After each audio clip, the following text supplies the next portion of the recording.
Hello guys, how are you? I hope so. Now we are going to talk about 1972 Range Rover shooting brake is rare and expensive, but before I have to ask you to subscribe and leave your like. Let's go to the video. If you want a really capable off-roader, you probably need to take a look at the second-hand market. Sure, there are new models that definitely have more than adequate performance off the road, but no one will really take a brand new six-figure luxury SUV to the trails. And if you really want something proven, the original Range Rover is likely the answer. The vehicle from the gallery below is a bit more special though.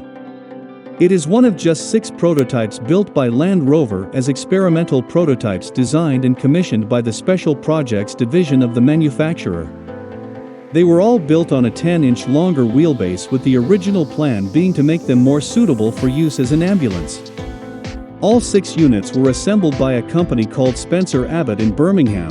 This particular example is even rarer. It is one of 2 units made as a stepped ambulance, and is actually the only right-hand drive example in existence. It was retained by Land Rover's Special Projects as a demonstrator vehicle for a few years.